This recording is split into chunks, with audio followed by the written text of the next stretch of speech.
মুখ্যমন্ত্রীর নির্দেশই সার বাংলার বাড়ি প্রকল্পে তৃণমূল পরিচালিত পঞ্চায়েতের বিরুদ্ধে ডেভেলপমেন্ট ফির নামে ঘর প্রাপকদের কাছ থেকে টাকা আদায়ের অভিযোগ। পূর্ব বর্ধমানের মেমারি ১ নম্বর ব্লকের একাধিক গ্রাম পঞ্চায়েতের বিরুদ্ধে টাকা আদায়ের অভিযোগ। ঘর প্রাপকদের অভিযোগ, কোথাও বাড়ি তৈরির অনুমতি দেওয়ার নামে কোথাও দ্বিতীয় কিস্তি টাকা ঢুকবে না বলে ভয় দেখিয়ে টাকা তুলে নেওয়া হচ্ছে। সরাসরি টাকা নেওয়ার অভিযোগ উঠেছে দুর্গাপুর গ্রাম পঞ্চায়েতের উপপ্রধানের বিরুদ্ধে।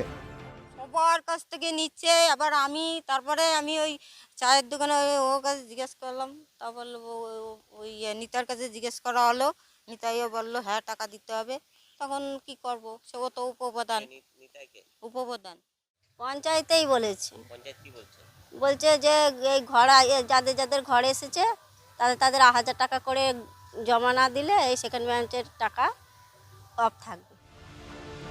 বাড়ি তৈরির অনুমতি দেওয়ার জন্য টাকা নেওয়ার অভিযোগ উড়িয়ে দিয়েছেন উপপ্রধান।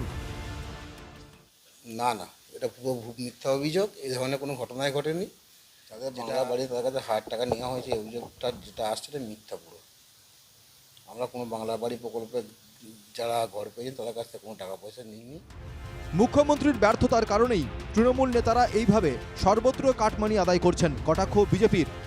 এবং সাধারণ মানুষ যে বারবার অভিযোগ করাচ্ছে, যে কাটমানির অভিযোগ করে আসছে, আবারও তা প্রমাণিত হলো। সেখানে মাননীয় মুখ্যমন্ত্রীর হাতের বাইরে রাশ চলে গেছে। উনি পুলিশ মন্ত্রী হিসেবে ব্যর্থ, উনি স্বাস্থ্যমন্ত্রী হিসেবে ব্যর্থ। শাসক দলের দাবি, অভিযোগের সত্যতা খতিয়ে দেখছে প্রশাসন। ঘর পাইয়ে দেওয়ার জন্য কেউ 1000 টাকা নিয়েছে এটা আমার জানা নেই।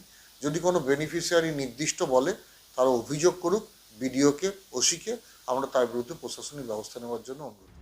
তৃণমূল নেতাদের দাবি, তারা জোর করে কারোর কাছ থেকে টাকা নিচ্ছেন না।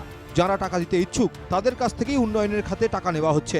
বাড়ির দ্বিতীয় কিস্তির টাকা আটকে দিতে পারে এই ভয়ে তৃণমূল নেতাদের বিরুদ্ধে মুখে কুলুপ ঘর প্রাপকদের। পূর্ব বর্ধমানের মেমারি থেকে মোহাম্মদ খানের রিপোর্ট, NKTV বাংলা।